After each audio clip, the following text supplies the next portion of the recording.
I'm Amanda McLaren, and this is the Papaya Pod.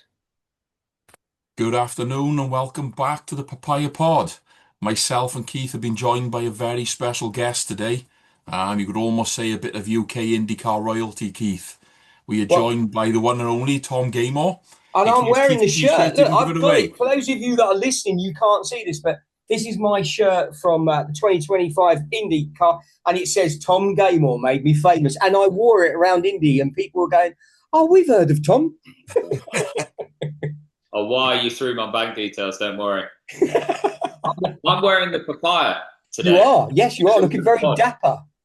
And we love a bit of that, Tom. Get the papaya on. We love it. So obviously, Tom, I mean, you were big in the world of motorsport, part of the host for Sky Sports Formula One. Obviously, you cover all the IndyCar stuff for the UK as well. How are you enjoying life covering all this?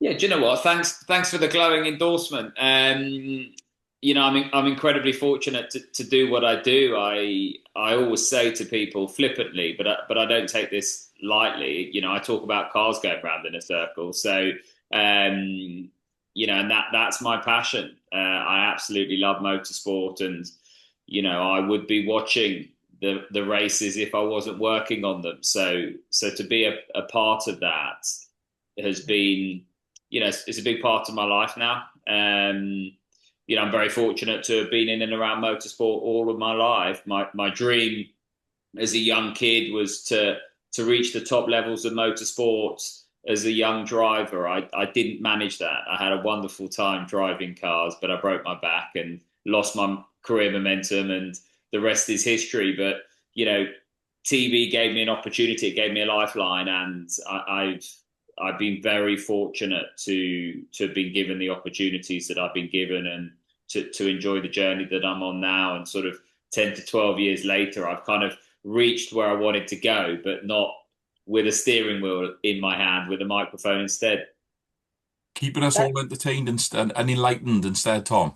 I will try my best. If you read social media, I keep some people entertained, other people less so. But I think that's the sort of divisive nature of being online nowadays. But no, in all fairness, one of the reasons I spend time online with the IndyCar audience is because it's very much a family. People talk about racing in America as being a very, very different environment. The drivers that go to America absolutely love the sort of the warmth and the camaraderie of that paddock, and that extends very much into the fan base as well. So we have a fantastic warmth and camaraderie, and everybody welcomes everyone. That there's no such thing as a silly question. Everyone supports everyone, and we all actually just get together and have fun. So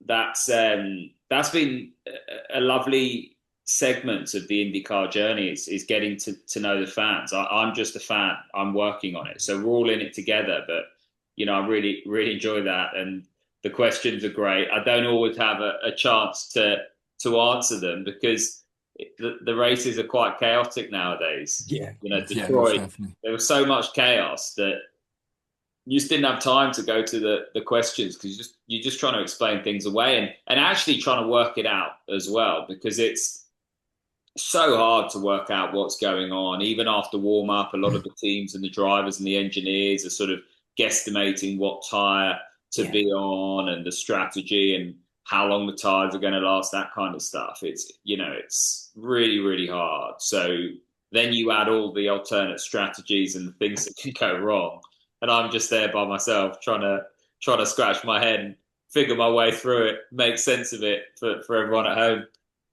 You can almost see it, Tom. You can almost see Tom watching multiple screens, trying to work out. And then a question from Keith pops up, and he's like, "Not now, Keith. I haven't got the time. I'm halfway through this."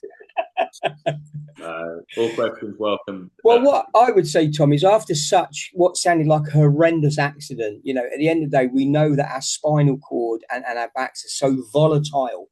But to have that happen to you, but for you to still then want to be in the world of motorsports, and it still ignites you. I mean, for us, that was our benefit. Let's be totally honest. That was our gain, I suppose, with you changing roles and coming into presenting. And certainly as an Indy fan myself and a Sky Sports Indy fan as well, because I know that I could log on in other places. But actually, I love what you were saying about our camaraderie. You know, we play our bingo every week. It's like, who's going to say what? When are we going to do this? How are we going to do it? And it just makes it sort of like really entertaining. And we do feel like we're at the circuit. We feel like we're part of that. And to you, that's thank you to you and the team for bringing that together, because it gives us that sense of purpose and worth, I suppose, when we're watching the races. So I love it. I know it goes on, but obviously I don't really get to be part of it. So it's just nice to know that people are watching along, that it connects people. I think IndyCar and that whole Sky IndyCar hashtag has connected so many people. Definitely, yeah. And that's lovely. I think that's great. Yeah, and I know that from first-hand experience, because going to the IndyCar last year, going around, then people going, "Oh, you must be Keith then," and we've only ever actually spoken on text via yourself through the Sky IndyCar, and using X. But then to actually meet them in person, they come up to you, go, "Oh, you've got to be," and you're like, "Wow, we've spoken for a long, long time, for seasons, but we've never actually met." And then, of course, that brings us together, and we actually all then start to meet up. So it's a great connection, and I love the way it's building and building. Yeah, love that. It seems a good place to start, to be honest. Anyway, Tom, with the UK IndyCar fans, we've noticed a considerable growth the last few years in particular. What do you think that is down to? Is it a specific thing that you've noticed, or just the fact that more and more people are being aware of it now? Yeah, I think there's multiple elements at play there. I mean, I'm fortunate enough to have worked on IndyCar for various different platforms. I think with Sky Sports F1, we do have the opportunity to piggyback off of the Formula One audience, and that's not something it's not a contentious point. That's only ever a benefit, a positive. It's a bit like IndyCar and Fox piggybacking off the back of the NASCAR audience. Sky Sports F1 do a wonderful job with the F1 coverage. They got millions of people that tune in across the year, and when we are in favourable time zones, it's nice to have the IndyCar follow on from the Formula One, because it's allowing an audience that might not know too much about global motorsport, but has been invited into the world of Formula One through Drive to Survive or whatever it is, and now they're experiencing a championship that looks quite similar, but is very, very, very different. So being on Sky Sports F1, being live in primetime slots after Formula One. So when it was the Monaco Grand Prix, and we were following into the Indy 500, there was a big percentage of the audience that followed on. Sky do a good job in promoting it and making sure that it's accessible and that it's there. Yeah. It is a Formula One channel, and it's not just a generic motorsport channel. It is Sky Sports F1, and so Formula One will always take precedent, and rightfully does. But IndyCar's got a wonderful home there, and from Billy at the top right the way through to Neil, who produces all of the IndyCar, that they're all incredibly supportive. That they understand that there's a good audience there that's growing, and they continue to invest in it. So I think IndyCar in the UK is in a good place being on that channel. And then we've got the likes of, Sky Sports Italy, Sky Sports Germany, piggybacking off the back of our Indy 500 coverage, that kind of thing. So, it's continuing to grow the audience in Europe. And when you talk to IndyCar, if you look at the demographic breakdown and that kind of thing, we've grown exponentially in certain areas. And so it's definitely on the up, and it's nice. I think IndyCar is growing as a championship after some difficult times, and it can very, very easily cohabit with Formula One because it's not in competition with Formula One. It's not trying to, be better than Formula One. It's not trying to be Formula One. It's just trying to be IndyCar, and we race across 3 very different categories: road, street, and oval. And we provide a niche and a unique championship and experience for the fans that are open-minded and want to come along and enjoy that. Yeah, and I think that's the important thing you just touched on there, Tom. I mean, IndyCar is its own identity. It isn't Formula One. It's not trying to be Formula One. No. It's virtually a completely different style of racing other than it's single-seater cars. And I think now more people are starting to understand that. Maybe that's where the support is growing with it. Yeah, definitely. Listen, look at the Indy 500 where you had Danny Rick in Connor Daly's pit box, loved everything about that. Just said, listen, this is not just a race, this is an event. There is something special that I can't put into words. You look at who turned up straight after the Canadian Grand Prix and was in the paddock, Lando Norris. In terms of the some key figures in the sport and the sort of wider knowledge base in the sport. Everyone absolutely adores IndyCar and knows the importance of having IndyCar there, and knows that it's not trying to compete. It's just trying to do its own thing. And on that note, James, sorry, I jumped in there with Lando popping in. It was a great article today about Zach talking to Alonso, saying to him, there is still chance to try and do that. There is still a Papaya car ready for you, should you want. And I think that's a fantastic opportunity as well, because it's keeping it very much alive and that interest factor, isn't it? Yeah, and I think NASCAR does this really well, where you have you have the wild cards across different tracks, predominantly, obviously, road and street. You've got Kevin Magnussen in and at Stone Brothers, and I think the Indy 500 provides that opportunity. Obviously, the wild cards have gone now with the charter, for the rest of the year. But the Indy 500 still provides that opportunity for people to come and be part of it. And I think with this year's 500, we missed bumping a little bit. So let's hope. I think next year's going to be vintage because it's the last year of the current crop. So I think there'll be a big entry there as people try and exploit that and just give their car that last little run out. That'd be fantastic to see, wouldn't it? See what wild cards come back in again. It would be fantastic. Definitely adds to the entertainment for sure. Before we get into the meat of the episode, Tom, I'd just like to get your thoughts on the latest livery drop that we've seen from Team Penske. I believe it was yesterday that it was leaked. Scotty Mack, of course, is paying homage to the Indy 500 winning Helio Castroneves Marlboro livery. Have you had a chance to see it first off? And if you have, what's your thoughts on it? How do you sort of think of these nostalgic liveries coming back? Yeah, I think it's what year is it? 2009. That's it. So it's 2009 car. I think it's 15th victory for Penske that year.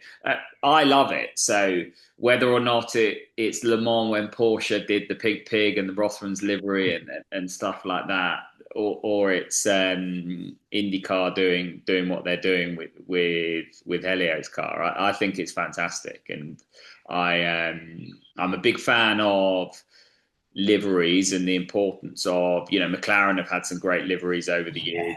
Formula One and tribute liveries, and I'm a great believer, and the Indy 500, of course, last year. So it's a big win for me, and I'm looking forward to seeing it out on track, and I hope the Thirsty Threes can stick it in victory lane, because Scotty's kind of not owed one, but definitely would like to get back in the winner's circle. Yeah, absolutely. And It is great to see these throwbacks. It gives us back that kind of nostalgia, you say, when we were younger, watching these, liveries going round and round. And I've seen the pink, I can't get my words out now. The pig, I've seen the pink pig at Le Mans as well. And it was just iconic the year I was there. It was like, just got to get photographs. And again, we've seen the Golf livery come back and everybody was screaming, please, McLaren, don't take it away. But it wouldn't be a special livery if it carried on. We do need it to come in and out, don't we? Exactly that. And that's adding to the magic of it. It's kind of not something that it is special, and it has to be special. And in order to remain special, it's something that you don't see very much of. Awesome. I love it. Bring them on. Keep bringing them on is what I say. Definitely a nice way to round off what has been a hugely entertaining May. It wouldn't be an IndyCar episode, Tom, without speaking about the reasonably big event that just happened, the Indy 500. It didn't let us down for entertainment, specifically that I wouldn't even say last lap, last 3 corners maybe. What happened? Did I miss anything? Yeah, you might have missed 1 or 2 things, Tom. You might have been caught napping. I popped out. How did you feel about this year's race, Tom? I thought it was wild, and I spoke to, before Detroit, T-Bell, Will Buxton, and James Hinchcliffe about their experience calling it, and we'd, in the preview show, run the 2006 finish between Sam Hornish Jr. and Marco Andretti when Marco was a rookie, and Sam did very much what Fro did, came out of 4, towed up to the back of Marco and pipped him over the line.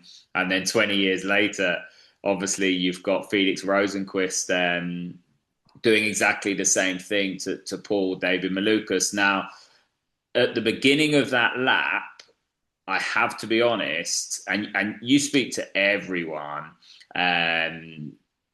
whether or not it's the Bods at Meershank or T-Bell or whatever, when they were second and third through 1 and 2 side by side, I thought they'd thrown it away. I thought A, they're going to be in the fence, or B, the fact that they're fighting, they're both going to have to lift. And Malukas has got this on the final lap. And I think that's what made the final lap so special, was even then we were down to the final lap.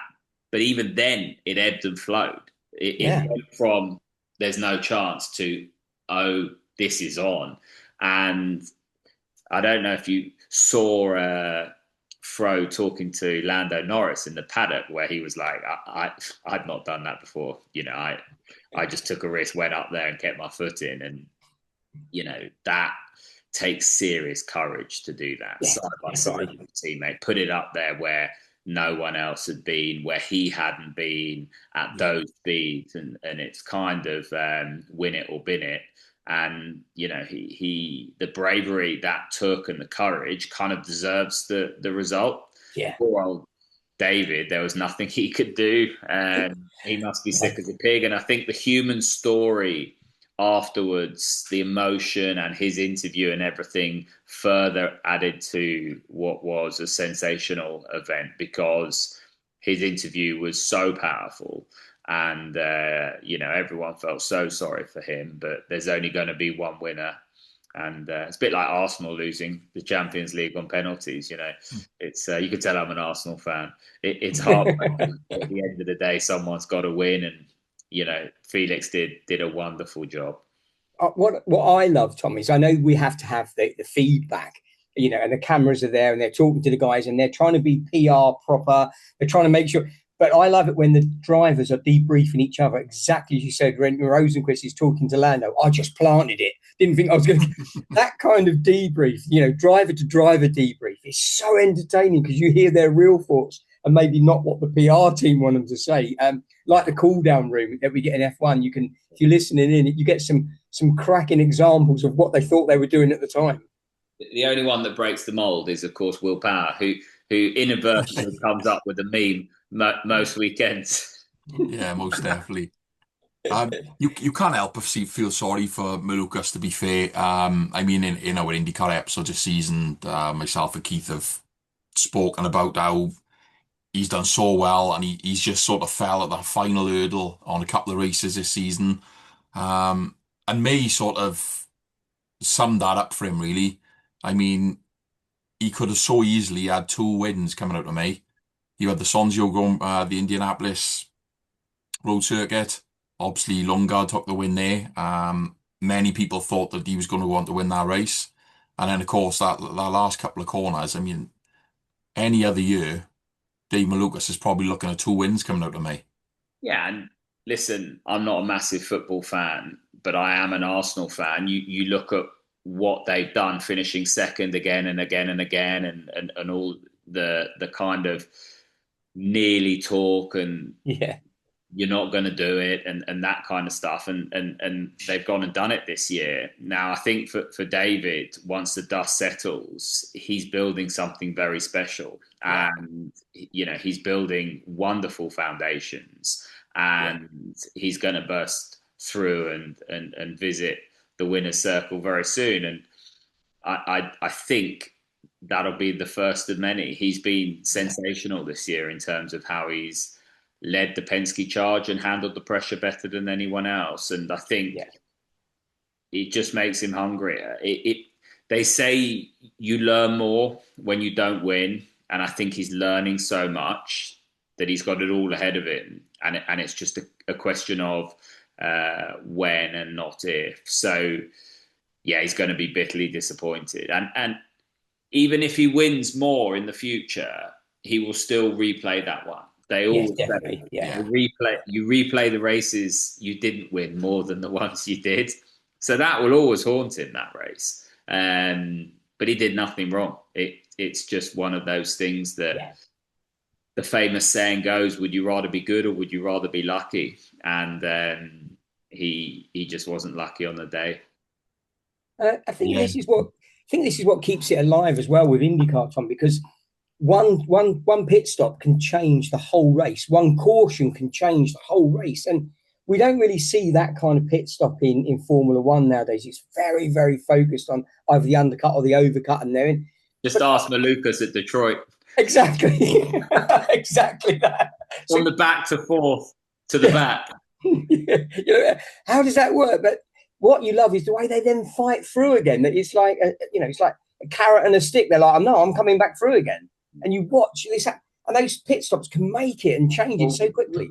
Refueling and the different compounded tires and the rules around that allows people to go off strategy. So I don't know if you're following Malukas in the early stages of the Detroit race, but he'd made about 4 pit stops to everyone else's 1 because he was sat at the back waiting to roll the dice on the alternate strategy should he get a yellow to do that. And he got that opportunity, rolled the dice, could stay out, was 4th, and then got hung out to dry with the caution that pretty much hung everyone out to dry but Palou, because of course Barry Wanzer has a crystal ball and predicted that caution, and the rest is history. But I mean, even the qualifying though, Tom. I know we have Q1, Q2, Q3 in Formula One, but having the fast 12 and the fast 6, things change so quickly. Who was fastest in the 12 can then be bottom of the 6, and it just really keeps it alive for us as fans because you can't say that's a guaranteed he's going to be the fastest out there. Look at the Indy 500 qualifying where Froome was so dominant, and Palou didn't really do much. I mean, Palou was lucky to get in the fast 12. Yeah. He scraped into the fast 12 and then ended up dominating the fast 6. Didn't go that well in the fast 12, but dominated the fast 6. So, IndyCar's very, very hard to predict. That's why we love it. Makes my job harder, makes me look stupid more times than it doesn't. But I welcome that. I would not swap that for the world. And, you just don't know who's going to... And even Palou didn't have it all its own way. I know you look at the result this weekend from Detroit and you're like, Palou again, Palou. But, that he didn't have it all his own way. No. They had to work really hard for that. They lucked in. You make your own luck, of course. Definitely. But, that was a proper motor race. And if it's a proper motor race, I don't care who comes out on top. I don't care that it's Palou again, because that was a proper race, and people didn't know who was going to win that until the dark stages. And I'll take that all day long. So do you see any changes, Tom, coming with the new cars, that we're going to see a new generation of cars coming? But in the future, do you see them taking away the refueling or making those changes? Or do you think is it going to stay the same and keep us going? I think there'll be a mutiny with the drivers. I think there's near to a mutiny with the hybrid system. Just ask Scott Dixon. Exactly. So yeah, I listen. I hope not. Why change something that's broken? And there's a bigger discussion, whether or not it's Formula One, or you look at BTCC or whatever around the hybrids and what the USP is and where we're going.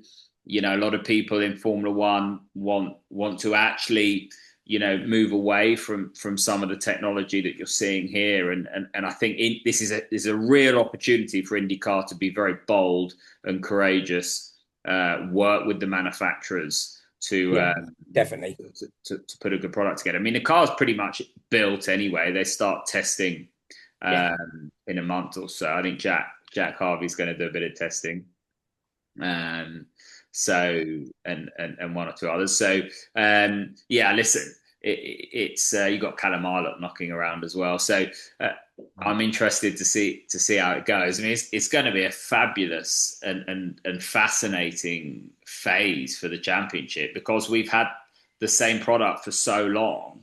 Yeah. And now the teams, rule changes, breed excitement, whatever the series. And, they do rip the form guide up to a certain extent. So I think it's going to be pretty awesome. Yeah, it'd definitely be interesting to see how it will affect the current dominance would be the best word really for Alex Palou.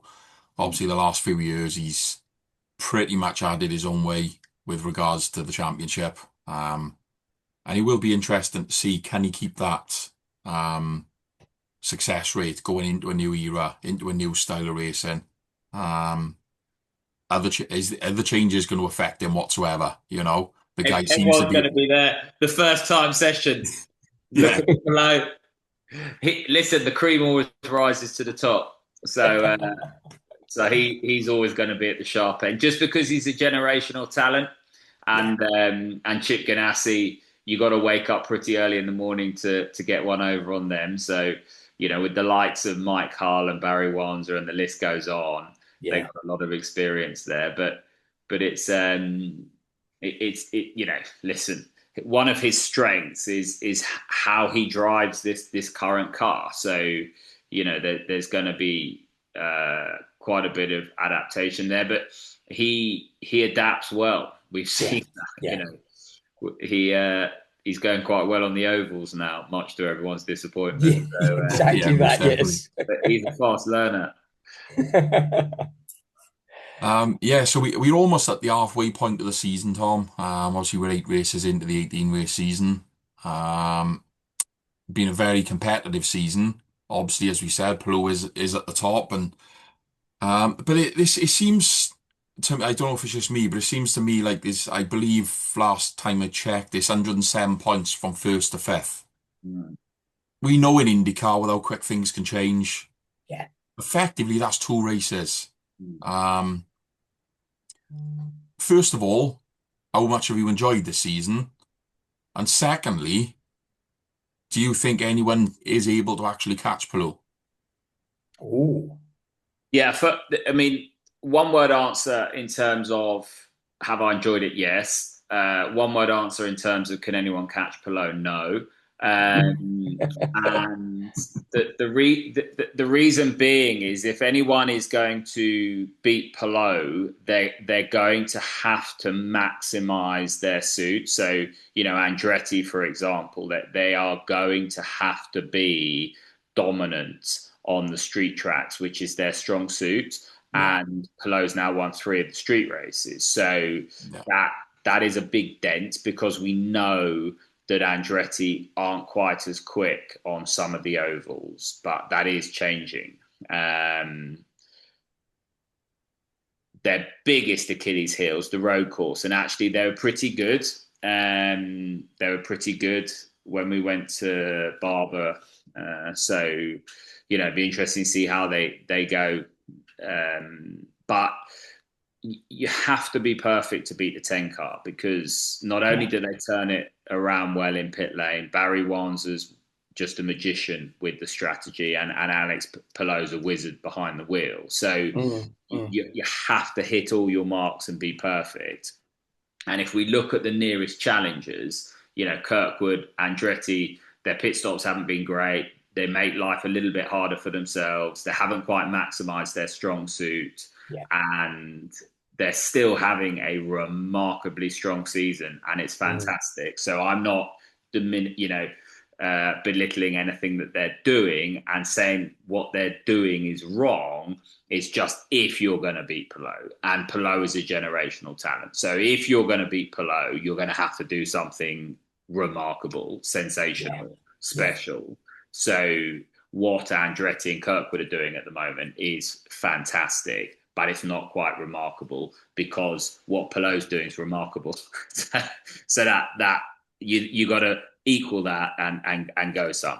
So and I think Malukas is a big ask to say, come in with your first big opportunity in a major championship and lead one of the most famous and successful teams of all time, have two of the quickest teammates in the championship, and put a championship charge together and do something remarkable. I think that's a lot of pressure on his shoulders, whilst he's still trying to learn the Penske way, trying to learn the Penske car, trying to find his feet, trying to be the best version of his true self. So, that's quite hard. And then you look at, well, what are Arrow McLaren doing? Pato O'Ward, Christian Lundgaard. It's been highs and lows. It's been consistent. They've been consistently good, but it's not remarkable. So where's the challenge going to come from? It's hard to see, but there is a challenge there. And that's why the answer to my first question was, yes, I've enjoyed this championship, because, Kirkwood handing it to Palou at Arlington was just fantastic. We're going to go to Washington and various different things where there's more unknowns, and Andretti should be quick there. And like we've seen before, anything can happen. Scott Dixon had a hybrid failure at the weekends, so the cars, they're not bulletproof. So, but I think it has to be Kirkwood as the nearest charger. Do I see that happening? No, but I think he's doing a fantastic job, and will run him close. Yeah, absolutely. I totally agree. As I say, it has been enjoyable this season because of, like you say, I mean, out of half of the races, though, Palou has still won half. Yeah. He's won 4 of the races. The other 4 was split between 4 other individual drivers.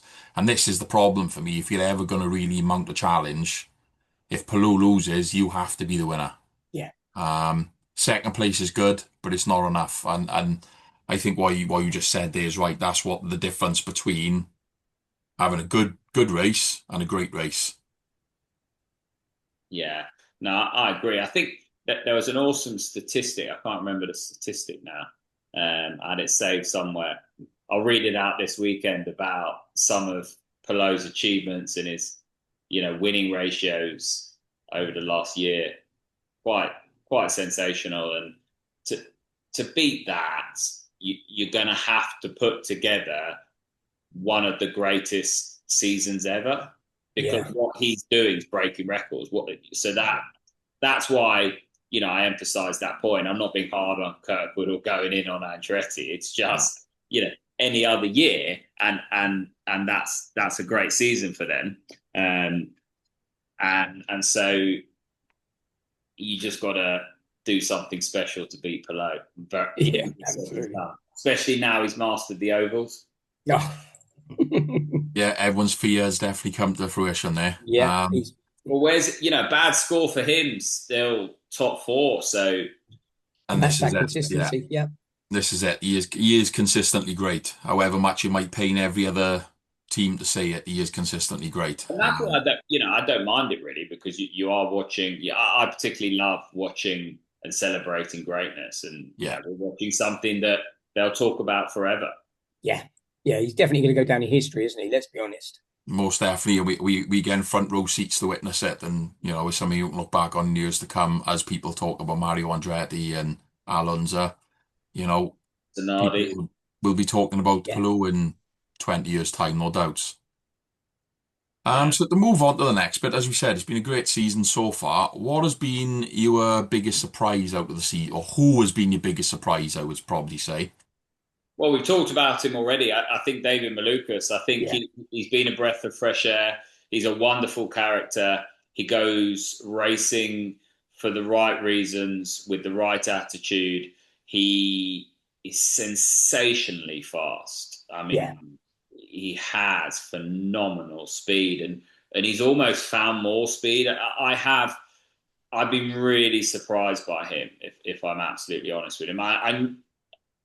I knew he was good, but I think there's quite a few people turning around going, it's really good. And the most impressive thing out of all of it is how he's handled being a Team Penske driver, because we've seen sportsmen and women across every discipline, whether or not it's the Olympics, football, motorsport, when it is the most important day of your life, when it's the biggest moment, it is so hard to put that to one side and be the best version of yourself, because nerves, fear, anxiety get in the way, and that complicates the situation. And we've seen that across the board for decades.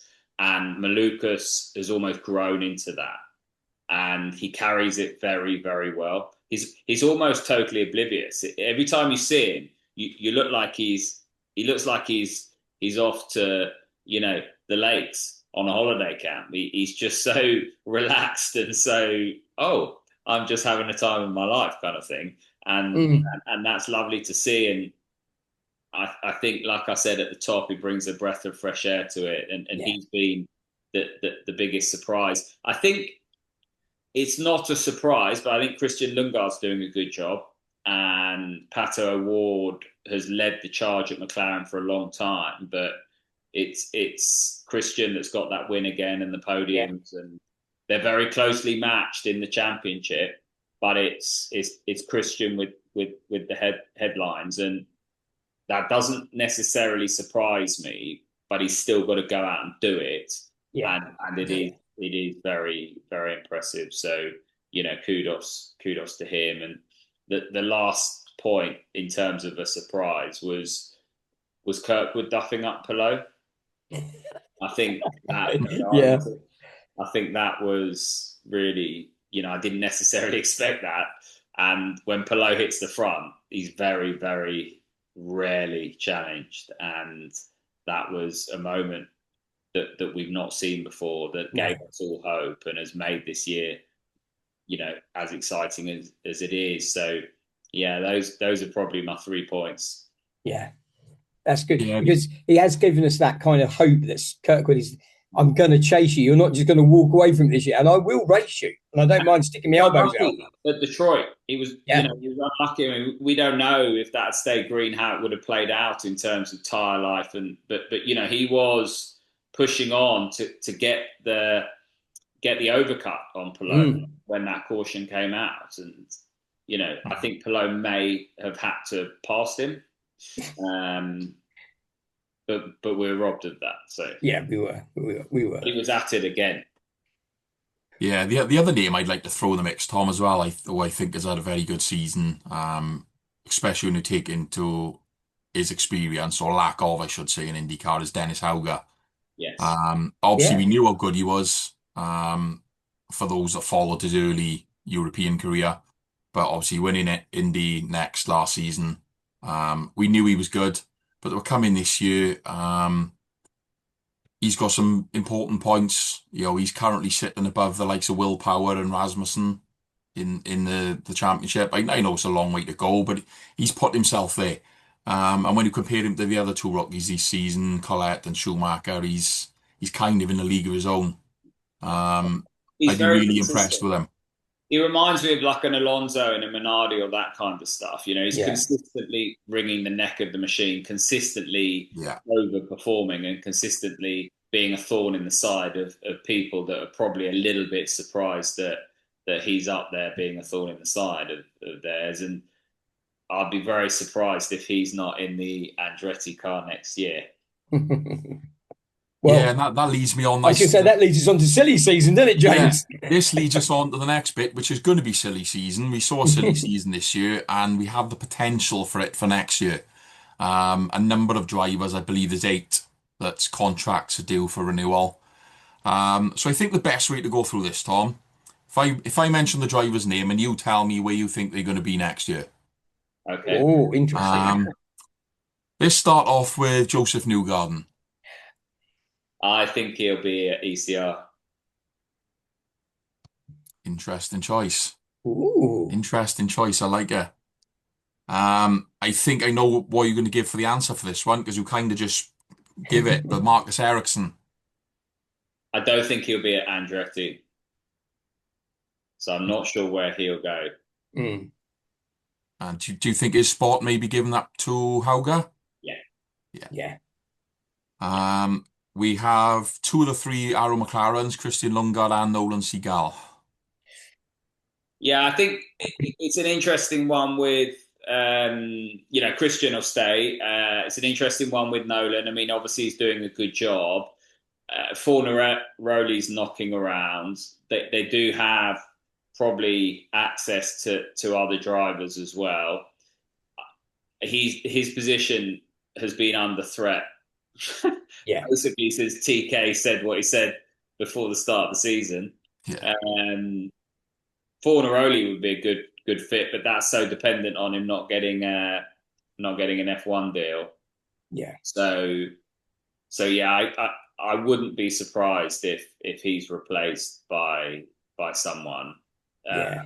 Zach has the power to attract anyone, so I'm not necessarily saying it's Fornaroli. So Zach's a businessman, he's astute. If there is something available out there that we don't know about, he'll already be on top of that.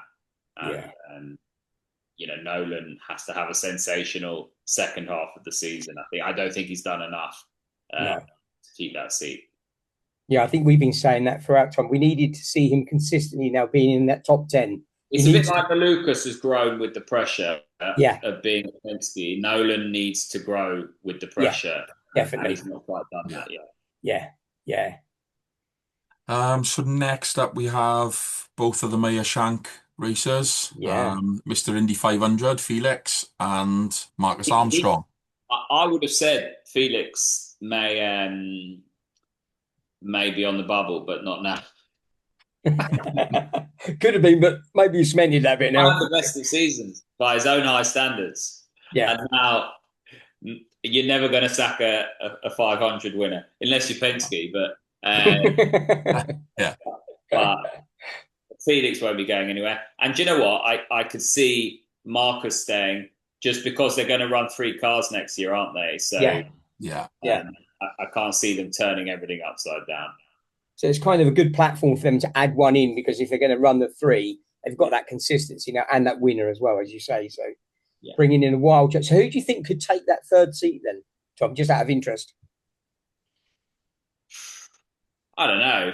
If Marcus is knocking around, would they put Marcus in it? He's a solid bet. He can drive. At the end of the day, we know he can do it. Yeah, I can't imagine. It's the Honda Charter. I can't imagine they'll stick a rookie in there. No. Or someone we don't know. And we know that Hauger will go to Andretti. So I don't know. There's too many, Honda properties knocking around. So it's a hard one. It's a hard one to guess that. Next up, we have Rinus VeeKay. Yeah, well, he's linked to Penske, isn't he? So I did say Joseph Newgarden to ECR, so maybe VeeKay to Penske. Be another interesting choice for sure. And then we got Mick Schumacher. Do you think he's gonna keep that RLL seat for next year, or do you think he's going to call it a day? I think he'll keep it if he wants it. It's whether or not he wants it. He says he's enjoying it. You never quite know, because no racing driver enjoys a situation where they're not getting results. He's been injured, and it is an uphill learning curve. We've seen that with Louis Foster, but he has shown shades of pace. He's not really shown the shades of pace that Louis Foster showed last year, though. So, if I'm honest with you, I am expecting a bit more from Mick Schumacher. Yeah, he's another driver that by his own standards will want to have a better second half of the season. It's all very well saying someone may come in his place, but they've got an embarrassment of, they've got Yuri, but they've got good drivers there, but not the funding. They haven't been able to secure the funding. That's why Vip's never made it in. So whoever runs that car they need to be able to attract the funding. And obviously Mick is a driver that can bring funding, a bit like a Romain Grosjean can attract funding and that kind of stuff. So yeah, and the final one I'm going to look at for silly seasons, there's been some people talking that Scott Dixon may retire at the end of the season. Do you think that's a likelihood, or do you think he's going to keep on with Chip? I mean, yeah, I think when he retires, it's going to be a shock. Yeah. I haven't heard that myself. So, it's almost got to the stage that you think he's never going to retire. So, I could see him not retiring, but he will just make that decision very, very quickly. Yeah, and no one can make that decision for him. So it's a hard one to guess that. Yeah. I'd like to see him carrying on. I think he's doing a good job. I mean, he's right up there at Detroit, right up there at the 500. He's doing a good job, definitely. Yeah, definitely. Yeah, I mean, he's definitely performing at the at the highest level still, isn't he? He hasn't really fell off. He might not be competing for wins every race, but he is still there or thereabouts, as you say. So to finish off the episode then, Tom, we can't do a Papaya Pod episode without talking about our boys in Papaya. So let's have you a review of the season for them so far and what you think they need to do going forward to take their next step up. The thing is with Arrow McLaren is a bit like Andretti. They're always under pressure. They are always under pressure. They're a big team, a big outfit. They have a huge history in the sport. Zach Brown's a fierce competitor. Tony Kanaan is a fierce competitor. And so, so's Pato and Christian. They are two racing drivers that will scrap for everything. And so winning is in their DNA. And if they're not winning, they're not going to be content. So, you look at this and you could say, well, I don't think they'll be content with how the season's gone at this stage, just because they haven't really been the outright pace, apart from Christian's stint at the Indy Grand Prix, where he was just phenomenal. They haven't really been, a bit like Kirkwood's been the pace and Andretti have been the pace, Palou's been the pace, that kind of stuff, or Malukas has been the pace. Arrow McLaren haven't been at it as the car to beat, the package to beat, and I think that will be worrying them, and will be something they're working really hard on, because they want to be top dogs and they don't want to be second to Chip Ganassi. They want to be ahead of Chip Ganassi, and at the moment, they've got Penske and Andretti ahead of them, so that will be cheesing them off. Yeah, I can imagine Zach blowing steam out of his ears, thinking, what have I got to do here? Yeah. So they'll want to change that. So I don't think it's been a bad season.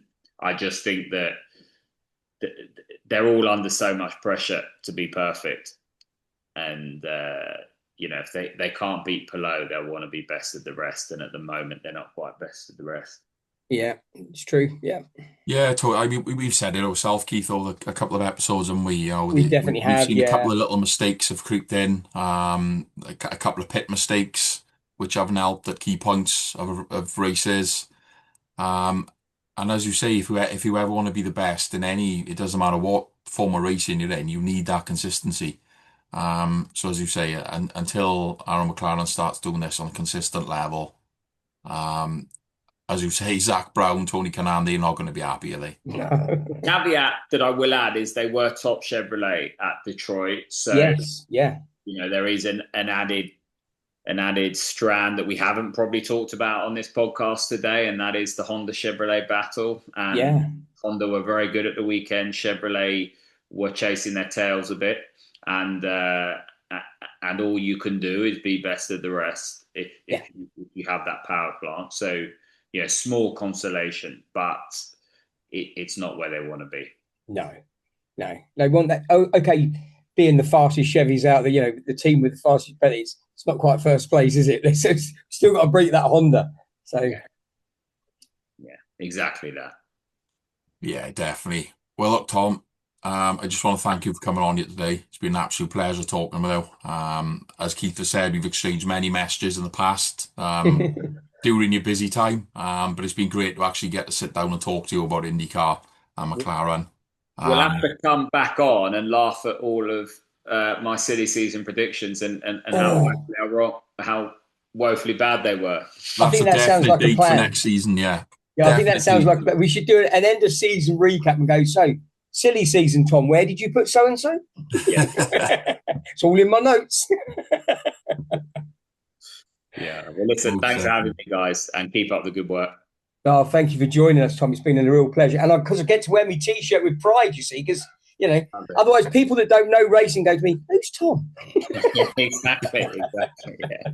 Best place to wear it.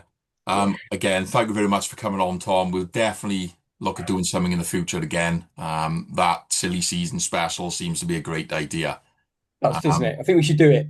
Yeah, most definitely. And as Keith always likes to wrap up every episode, Keith. Never stop racing, guys. Let's do this.